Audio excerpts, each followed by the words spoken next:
Hello बच्चों, let's read the question. Question says which of the following rights is available under Indian constitution. Indian constitution के अंदर कौन से rights जो है प्रोवाइड करवाए गए हैं। सो हमारे पास आता है सबसे पहले राइट टू वर्क। ऑप्शंस में सेकंड ऑप्शन है राइट टू एडुकेट लाइवलीहुड, यानी कि कमाई के जो है प्रॉपर साधन अवेलेबल हो। Right to protect one's culture है राइट टू प्राइवेसी। तो इनमें से कौन सा राइट कॉन्स्टिट्यूशन में हमारे पास प्रॉपरली राइट प्रोवाइड किया गया है, तो ये हमें बात करनी है। अब देखिए, राइट्स की हम बात करते हैं तो यहाँ पे किस राइट की बात, यहाँ पे फंडामेंटल राइट्स की बात की जा रही है कि कॉन्स्टिट्यूशन में कौन से फंडामेंटल राइट्स जो है हमारे पास दिए गए हैं।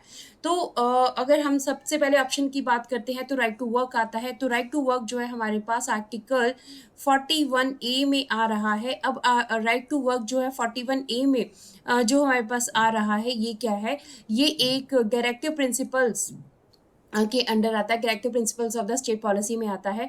तो ये हमारी जो है स्टेट को कुछ डायरेक्शंस होती हैं जो उन्हें फॉलो करनी पड़ती हैं।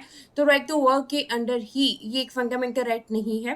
अब इसके अंडर ही जो है वो क्या चीज़ बताई गई है कि the right to work shall not be restricted. किसी पर्सन को आप काम करने से नहीं रोक सकते हो। हर पर्सन के पास चॉइस होनी चाहिए, किसी भी प्रोफेशन को जो है वो ट्रेड या ऑक्यूपेशन को चूज कर सके और अपने वर्क प्लेस को चूज करके वहाँ पे काम कर सके।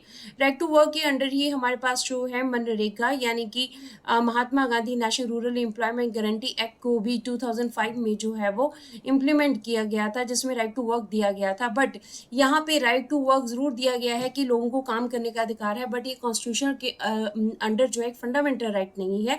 सो this is not our answer, right answer. अगर हम नेक्स्ट क्वेश्चन की नेक्स्ट ऑप्शन की बात करें तो राइट टू एडुकेट लाइवलीहुड आता है। सो राइट टू एडुकेट जो लाइवलीहुड है हमारे पास आर्टिकल 39A, आर्टिकल 39A जो है हमारे पास बात करता है कि स्टेट जो है पर्टिकुलरली एक पॉलिसी जो है वो बनाए जिसमें कि सिटीजन्स, जिसमें मैन और वीमेन जो है उनके पास राइट हो कि वो एडुकेट लाइवलीहुड, जो अपने गुजारे लायक जो है प्रॉपर अपनी कमाई कर सकें।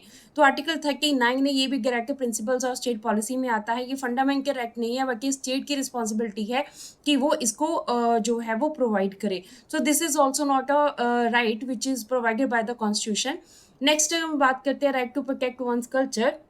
तो ऑप्शन सी की अगर हम बात कर रहे हैं तो ऑप्शन सी में हमारे पास जो है right to protect one's culture. तो हमारे जो फंडामेंटल राइट हैं, तो फंडामेंटल राइट में हमारे पास आर्टिकल 29 जो है उसका फर्स्ट पार्ट इसी चीज़ के बारे में डिस्कशन कर रहा है कि जो माइनॉरिटीज़ हैं वो अपने कल्चर को जो है वो प्रोटेक्शन कर सकती हैं, कल्चर की प्रोटेक्शन कर सकती हैं और उसके लिए जो है प्रॉपर वर्क भी कर सकती हैं। तो आर्टिकल 29 एंड 30 हमारे पास जो है कल्चर एंड एजुकेशन राइट देते हैं। तो 29 का जो पार्ट 1 है कल्चर प्रोटेक्शन की बात करता है और ये फंडामेंटल राइट्स में हमारे पास राइट अवेलेबल है।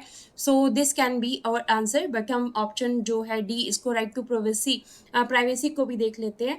अब राइट टू प्राइवेसी जो है जुडिशरी के अकॉर्डिंगली ये क्या है, हमारे पास एक 7th राइट, फंडामेंटल राइट जो है वो माना जाता है। बट ये कॉन्स्टिट्यूशन में मेंशन नहीं है, ये कॉन्स्टिट्यूशन में प्रॉपरली जो है वो मेंशन नहीं किया गया है। 6 राइट्स ही हमारे पास अवेलेबल है। अदरवाइज राइट टू प्राइवेसी की हम बात करें तो ये क्या करता है कि कोई भी इंडिविजुअल है तो ये उसकी राइट जो है प्रोटेक्ट करता है किसी भी इंडिविजुअल को कि कोई भी स्टेट या जो है कोई भी जो है गवर्नमेंट उनके प्राइवेसी में इंटरफेरेंस नहीं कर सकती है।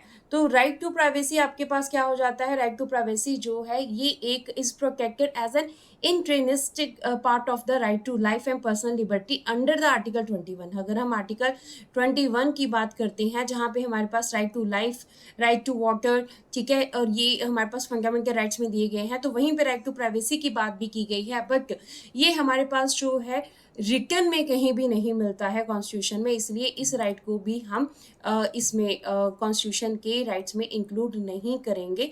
ये हमारे पास राइट है, इसमें आर्टिकल 21 में इसको यूज किया जाता है, कंटिन्यू किया जाता है by the judiciary, but it is not written in the constitution. Constitution में हमारे पास आर्टिकल 29 जो है वो कल्चर प्रोटेक्शन की बात करता है। So this is the right answer of our question. Option C is the right answer of our question. Hope so you understood the question as well as the answer. Thank you.